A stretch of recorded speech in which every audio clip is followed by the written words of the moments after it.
பாடல்கள் தான் கண்ணதாசனை உயர்த்தியது என்று பேச ஈரோடு ஈரோடு பள்ளிக்கூடத்துல பேராசிரியர், தமிழ்துறை பேராசிரியர் ஒரு பெருமையை சொல்ற, கொங்கு மண்டலத்திலே ஒவ்வொரு ஆண்டும் தமிழ் துறையில மாணவர்களை முதல் மதிப்பெண் எடுக்க வைக்கிற தமிழாசிரியர் கோப்பா ரவிக்குமார். வாங்க.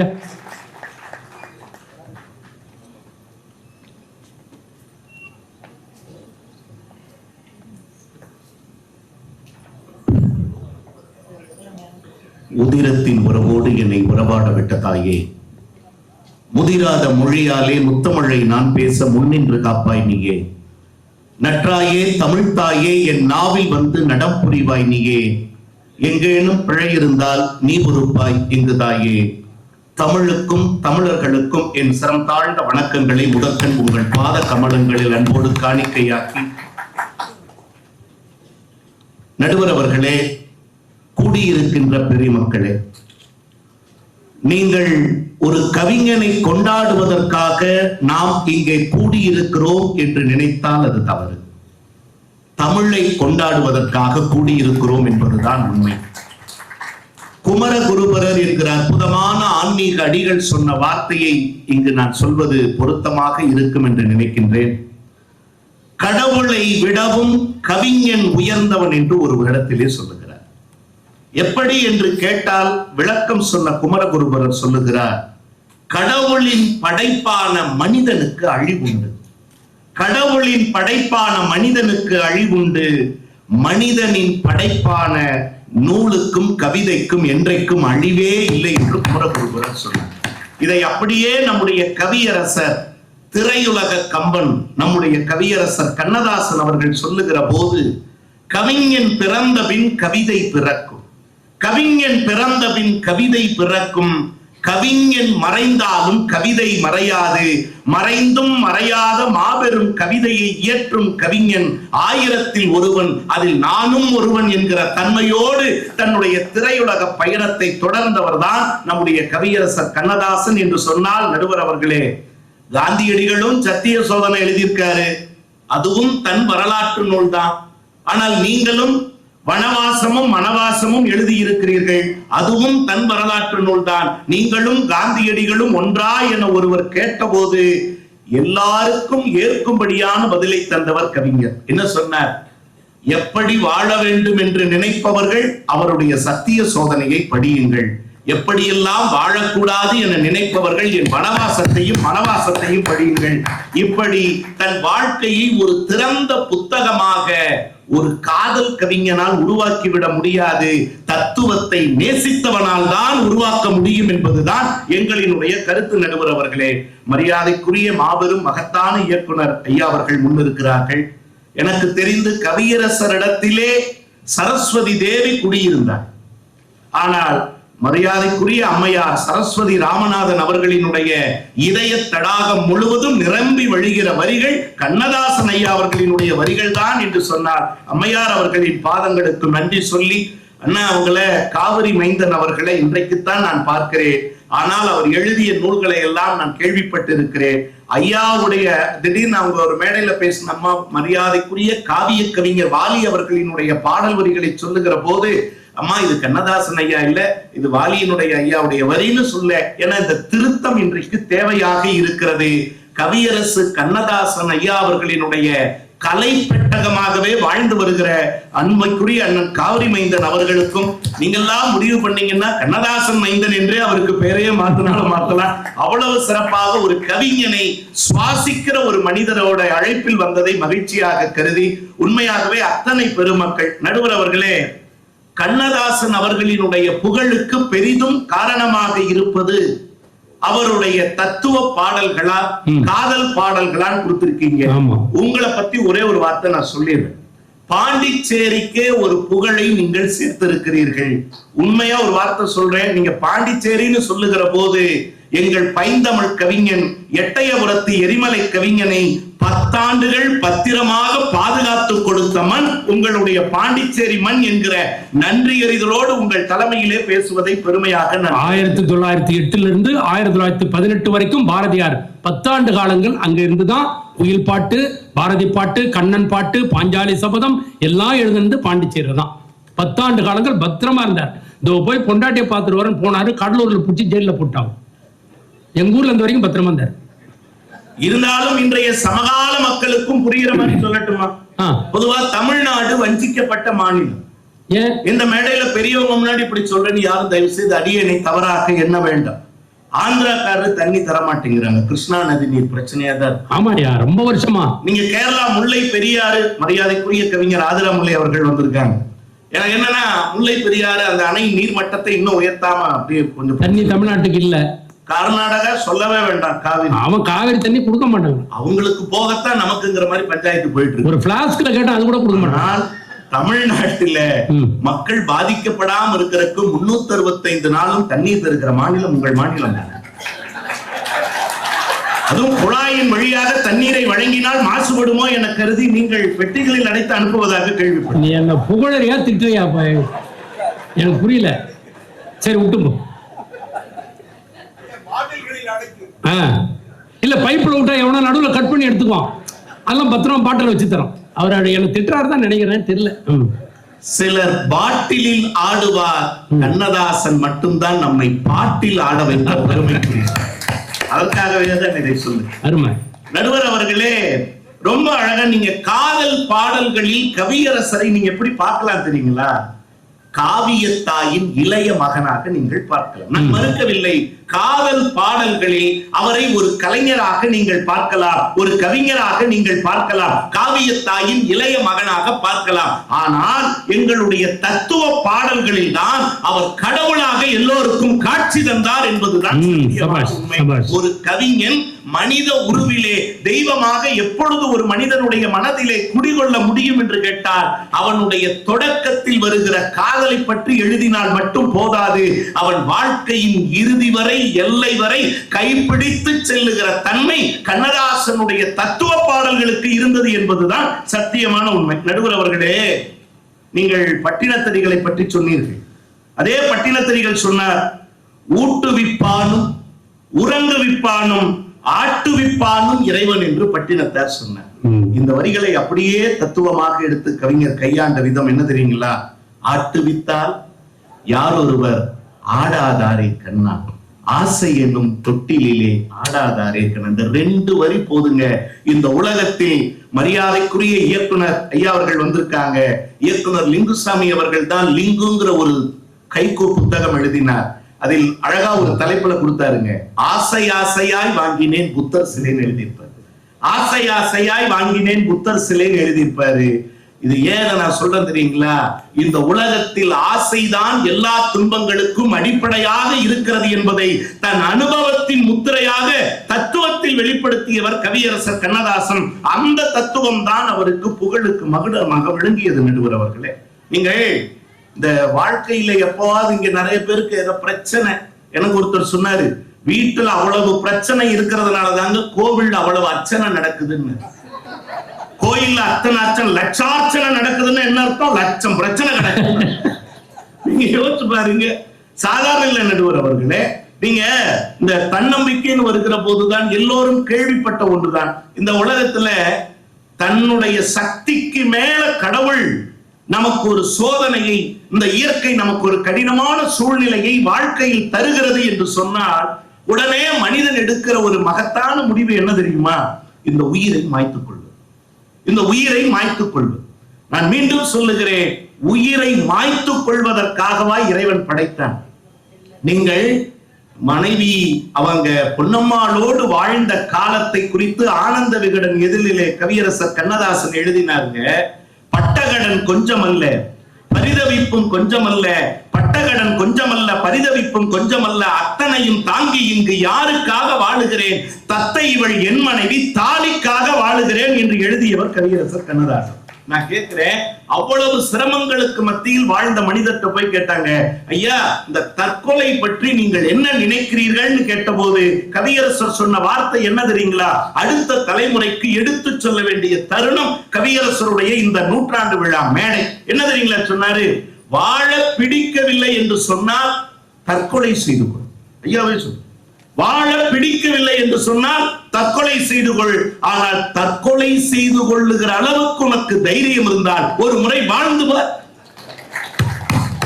யோசிச்சு பாருங்க, வாழ பிடிக்கலையே செத்து போயிடு. ஆனா செத்து போகிற அளவுக்கு உனக்கு மனசுல நம்பிக்கையும் தைரியமும் இருந்தால் ஒரு முறை வாழ்ந்து பார். ஒரே ஒரு வார்த்தைங்க, என்ன தெரியுங்களா? வாழ்க்கைக்கு இந்த 2 வரி, 1000 வரிகள் வேண்டாங்க.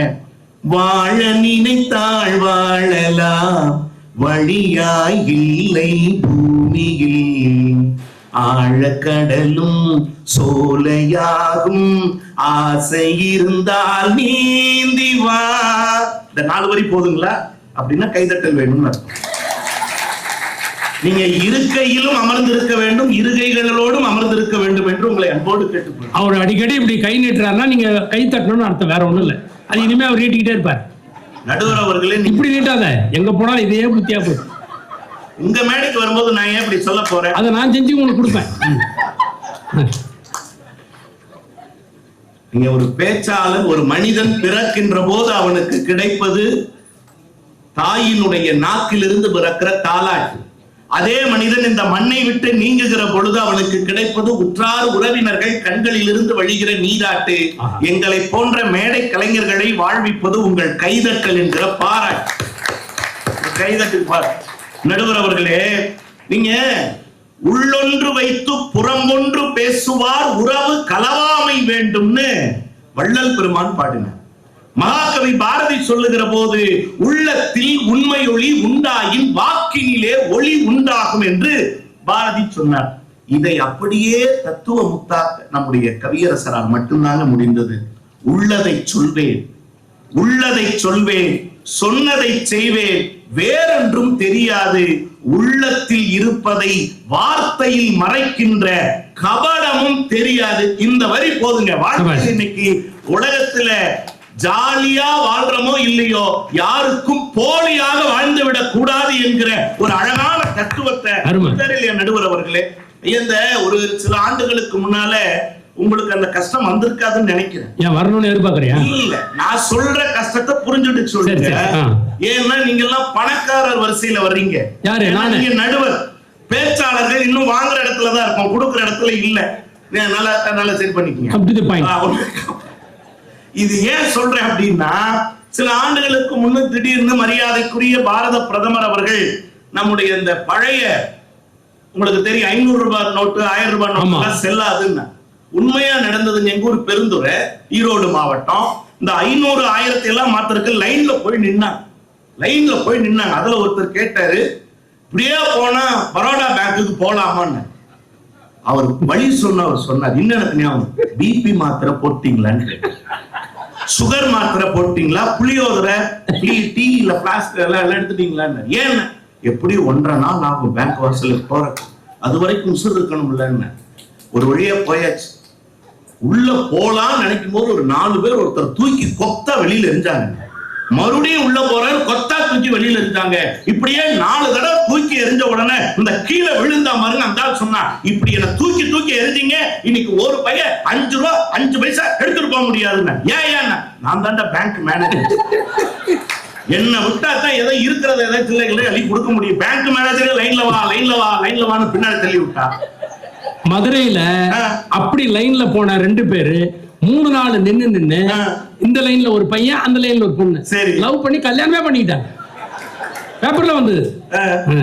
நடுவர் அவர்களே, ஊசி மூனை காதுக்குள்ளே ஒட்டகங்கள் போனாலும், ஊசி மூனை காதுக்குள்ளே ஒட்டகங்கள் போனாலும் காசாசை போகாதடி, ஏ முத்தம்மா கட்டையிலும் வேகாதடி, மனத்தோட்டம் போடுமென மாயவனா கொடுத்த உடல் பணத்தோட்டம் போட்டதே அடி, முத்தம்மா பணத்தோட்டம் போட்டதே அடி. நல்லா இருந்தா ஒரு கைதட்டல் கொடுங்க. இருக்கா இல்லையா? நான் நிறைவா ஒரு விஷயத்தை சொல்லி நான் முடிச்சாரு. என்ன கைதட்டல் கொடுங்க, நீங்க கேட்க வேணாம். அப்படி நீட்டாலே அவங்க புரிஞ்சுட்டாங்க, அந்த அளவுக்கு அண்டர்ஸ்டாண்ட் ஆயிடுச்சு. மற்றவர்களினுடைய ரசிகர்கள்னா கைதட்டல் கேட்கறது சிரமம். கண்ணதாசனையே உயிராக கொண்டிருக்கிறவர்களிடத்திலே கைதட்டலை யாசிக்க வேண்டிய அவசியம் சபையில இல்ல. நீங்க அழகா ஒரு வார்த்தை சொன்னீங்க, எல்லாம் அவன் செயல்னு கவியரசர் அடிக்கடி சொல்லுவார். அவையாட்ட கேட்டாங்க, ஐயா அடிக்கடி சொல்றீங்களே எல்லாம் அவன் செயல் எல்லாம் அவன் செயல் அப்படின்னா என்னன்னு கேட்கும் போது அவர் சொன்ன வார்த்தை தாங்க எல்லோருக்கும் தத்துவமாய் புரிந்தது, தேனாய் இனித்தது. என்ன தெரியுங்களா? எல்லாம் அவன் செயல் என்பதற்கு என்ன பொருள் தெரியுமா? நம்மால் முடிந்தது ஓரளவே என்று பொருள். நம்மால் முடிந்தது ஓரளவே என்று பொருள் சொன்னா, நடுவர் அவர்களே நீங்க ஒரு நீதிபதி சொன்னீங்க, எங்க ஊருக்கு பக்கத்தால் ஒரு நீதிபதி, எல்லா நீதிபதினா ஒரு ஊருக்கு ஒருத்தர் இருப்பாங்க, மாவட்ட நீதிபதி. ஒரு அம்மா நேரம் வழக்க கொண்டு போய் நீதிபதிட்டே கொடுத்துட்டாங்க. சரியா போச்சு. மனுவை கொண்டு போய் என்ன தெரியுங்களா, நிறைவா முடிக்கிறேன் ஐயா, எங்க வீட்டுக்காரு 10 வருஷமா என்கிட்ட பேசல, கொஞ்சம் பார்த்து. 10 வருஷமா? நீதிபதி அதிர்ச்சி ஆயிட்டார். அம்மா இத கேஸா ஃபைல் பண்ண வேண்டாம், பெட்டிஷனா நான் ரிசீவ் பண்ணிக்கிறேன், ஆஃப்டர் த கோர்ட் டைம் என்னோட சேம்பருக்கு உங்க வீட்டுக்காரோட வந்துருங்கன்ட்டு. 5 மணிக்கு இந்த அம்மா அவங்க வீட்டுக்கார அழைச்சிட்டு போறாங்க. அம்மா நீங்க கொஞ்சம் வெளியில இருங்க, உங்க வீட்டுக்காரர்ட்ட நான் பேசுறேன். வீட்டுக்கார அழைச்சிட்டு தர போனாங்க. வீட்டுக்கார்ட்ட பேசுனேன். சார் 10 வருஷமா ஒரு புருஷன் மத்த மனைவிட்ட பேசாம இருக்கலாமா? இப்ப நீதிபதியிட்ட அந்த மனுஷன் பேசல. 10 வருஷமா மனைவிட்ட கணவன் பேசாம இருக்கலாமா?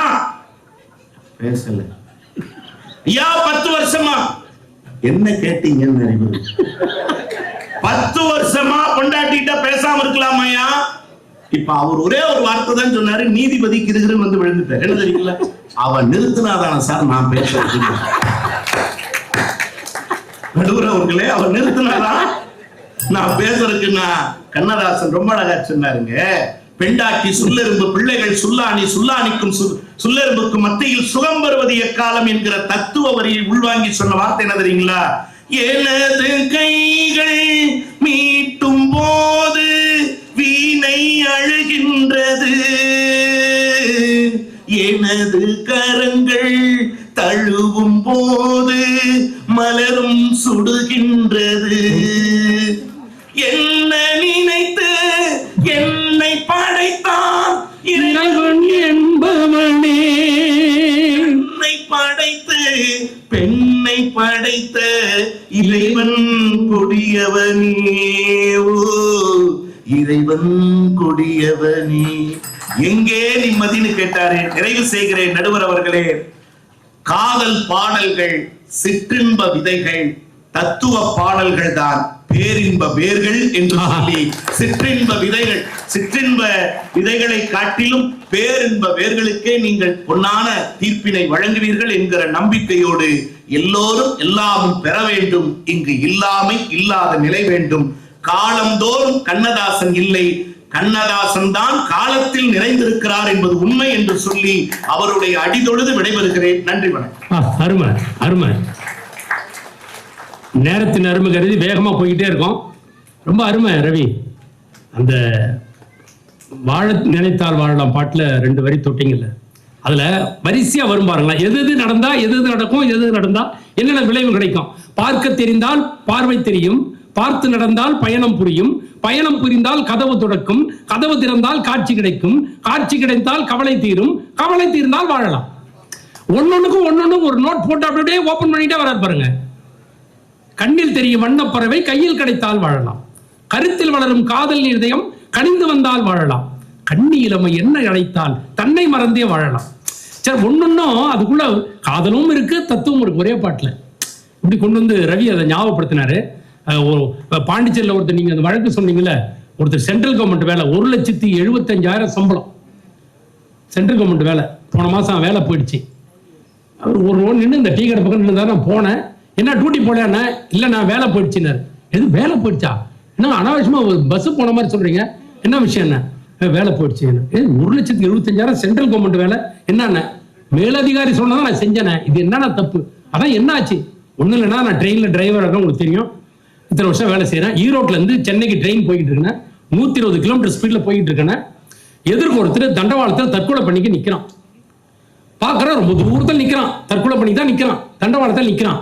நானு ஹார்ன் அடிக்கிறேன், சவுண்டா ஹார்ன் அடிக்கிறேன், கையை காட்டுறேன், நவரவே இல்லாம. ஐயோ ஒரு உயிர் போக போதேன்னு பதப்பதப்பு எனக்கு புரியல. அப்போ எதுக்கும் ஸ்டேஷன் மாஸ்டர் போன் பண்ணி, என்ஜினியர்கிட்ட ஃபோன் பண்ணி கேட்பண்ணு, சார் இந்த மாதிரி ஒருத்தன் தற்கொலை பண்ணிக்க தண்டவாளத்தை நிக்கிறான், நான் என்ன செய்ய அப்படின்னு. பதட்டமா இருக்கு எனக்கு, ட்ரெயின் கிட்ட போயிட்டே இருக்கு சார், நிக்கிறான். அவருக்கு உடனே சொன்னார், ட்ரெயின்ல எத்தனை பேர் இருக்காங்க? ட்ரெயின்ல 1000 பேர் இருக்காங்க. ஐயோ, சடனா பிரேக் அடிச்சா 1000 பேருக்கு ஆபத்து ஆயிடுமே, தடம் புரண்டுருமே. பரவாயில்ல, 1000 பேர் உயிர் போனா பரவாயில்ல, ஊரை அடிச்சு காப்பாத்து, ஒரு உயிர் செத்தா பரவாயில்ல. அவனை அடிச்சு தூக்குண்டார். அதிகாரி சொன்ன செய்யல, அடிச்சு தூக்கலான்னு போனா அவன் டபுக்குன்னு குச்சி பக்கத்துல வாழைத்தோப்புல போய் நிக்கிறான். இவரு பார்த்தாரு, வாழைத்தோப்பிட்டியா நீ? எங்க அதிகாரி என்ன சொன்னாரு? வாழைத்தோப்புக்கு திருப்பி 1000 பேரும் அடி, எல்லாம் கவுந்து. இவர் சொல்றாரு, சார் நான் என்ன சார் தப்பு செஞ்சேன் நீங்களே சொல்லுங்க சார். மேலதிகாரி சொன்னதை நான் செஞ்சேன். அவன் போன விட்டு போக வேண்டியதானே, வாழைத்தோப்பு வரைக்குமே அவனை கொல்லணுமா? இது மாதிரிலாம் இருப்பாங்க சார்.